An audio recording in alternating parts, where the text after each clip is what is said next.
नमस्कार.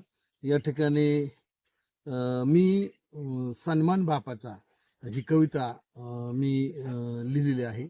तर बाप काय असतो मुलांच्या जीवनामध्ये, बापाची भूमिका काय असते, त्या संदर्भात मी लिहिण्याचा प्रयत्न केलेला आहे. तर पहा, कवितेचं शीर्षक आहे सन्मान बापाचा. ज्या घरात बापाला सखा मानला जातो, ज्या घरात बापाला सखा मानला जातो, ज्या घरात बापाला दिवा मानला जातो, ज्या घरात बापाला दिवा मानला जातो, ज्या घरात बापाला सूर्य मानला जातो, तेच घर ग्रह व ताऱ्यांचे असते. तेच घर ग्रह व ताऱ्यांचे असते.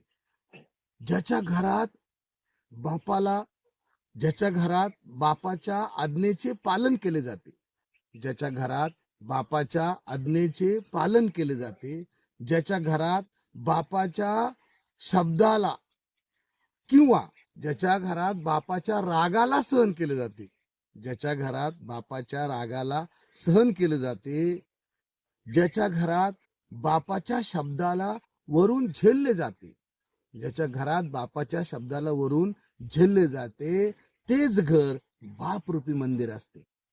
तेच घर बापरूपी मंदिर असते. ज्या घरात बापाचा सन्मान केला जातो, ज्या घरात बापाचा सन्मान केला जातो, ज्या घरात बापाचा आधार घेतला जातो, ज्या घरात बापाचा आधार घेतला जातो, ज्या घरात बापाचा सन्मान केला जातो, तेच घर पवित्र विहार असते. तेच घर पवित्र विहार असते.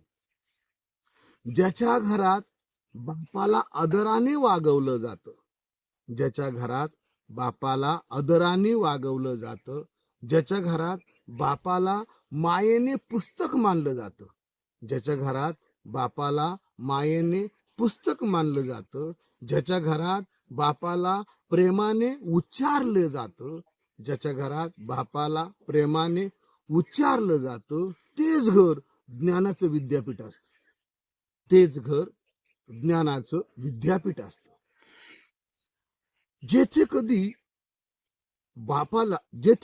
बापाचे अश्रू वाहिले जात नाहीत, जेथे कधी बापाचे अश्रू वाहिले जात नाहीत, जेथे कधी बापाला एकटे राहू दिले जात नाही, जेथे कधी बापाला एकटे राहू दिले जात नाही, जेथे कधी बापाला दुःख दिले जात नाही, जेथे कधी बापाला दुःख दिले जात नाही, तेच घर सोनेरी महाल असते. तेच घर सोनेरी महाल असते. अशा प्रकारे या ठिकाणी सन्मान बापाची ही कविता मी लिहिण्याचा प्रयत्न केलेला आहे. माझ्या माहितीनुसार ही जर कविता प्रत्येक तरुणांनी, प्रत्येक मुलांनी जर ऐकली, तिचं अनुकरण केलं, तर मला वाटतं कोणत्याही बापाला या ठिकाणी आपल्या जीवनामध्ये कोणत्या प्रकारचं दुःख येणार नाही, असं मला या ठिकाणी म्हणावंसं वाटतं. तर तुम्हा सर्वांना सन्मान बापाची ही कविता जर आवडली तर नक्कीच दिलभार चॅनलला लाईक करा, शेअर करा आणि सबस्क्राईब करा. धन्यवाद. जय हिंद, जय महाराष्ट्र, जय भारत.